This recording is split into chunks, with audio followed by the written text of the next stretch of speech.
Allah senantiasa menerima amal ibadah kita dan Allah berikan rezeki yang penuh berkah jika kita berikhtiar dari pagi hingga menjelang berbuka.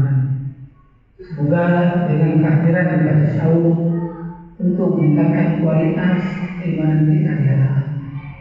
Dan semoga ibadah sahur tersebut menjadi ladang amal bagi kita sebagai pembuka pintu surga yang namanya Ar-Rayyan.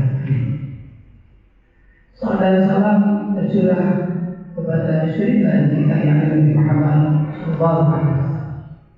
Yang merupakan panutan bagi seluruh umat yang ada di muka bumi, terkhusus umat Islam. Mudah-mudahan kita mampu mengikuti jejaknya sebagaimana keluarga, sahabat, para tabi'in dan juga para ulama, baik ulama mutaqaddim atau ulama mutakhir. Semoga kita mendapatkan syafaat yang di hari ini.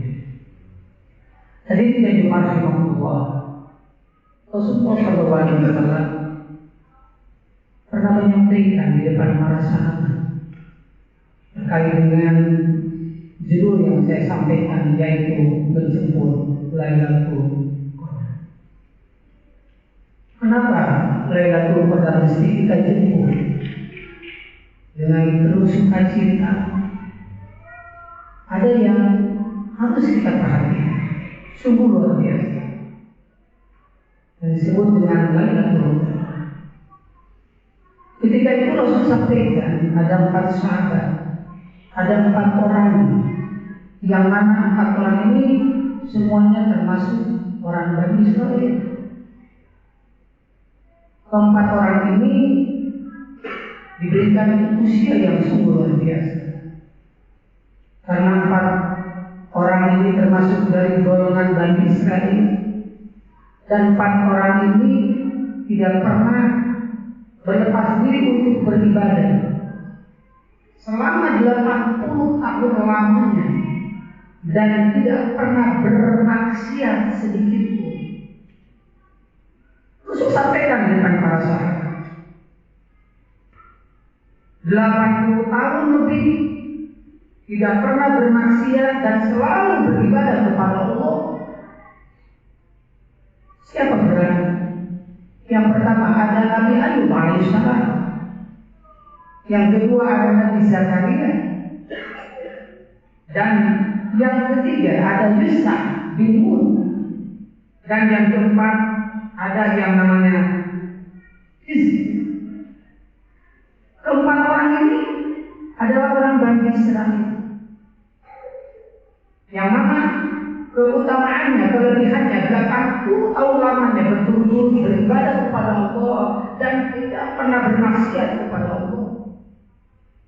Maka ketika itu Rasul sampaikan di depan para sahabat, dan sahabat pun takjub, merasa kagum kepada 4 orang ini, dan semuanya dari Bani Israil. Apakah itu Nabi Ayub, Nabi Zakaria, Hizqiyah, ataupun Yusuf bin Nun. Namun kekaguman itu ditanyakan ketika itu, dan langsung turun surat Al-Qadar yang tadi saya bacakan dalam mukadimah. Lailatul Qadri khairun min alfi syahr. Boleh kamu umat Muhammad, boleh kamu kagum dan tajud kepada 4 orang ini, namun kamu harus lebih kagum lagi di saat kamu menyambut dan menyongsong kedatangan yang namanya Lailatul Qadar. Kenapa demikian? Apabila seseorang mampu beribadah kepada Allah sebagaimana yang disampaikan, man qoma Lailatul Qadar, man qoma Ramadan, barang siapa yang berdiri menghadap Allah di saat malam Lailatul Qadar, maka taubatnya seperti beribadah khairun min alfi syahr, lebih baik daripada 1000 bulan. Dan kalau dihitung 1000 bulan dibagi 12 bulan itu kurang lebih 83 tahun. Maka oleh karena itu umat Muhammad tidak perlu berkecil hati. Seandainya ini seperti Nabi Ayub dan Nabi Zakaria, juga Hizqiyah dan juga Yusuf bin Nun, cukup kamu memperhatikan dan betul-betul bersungguh-sungguh man qoma Lailatul Qadar. berdiri menghadap Allah di saat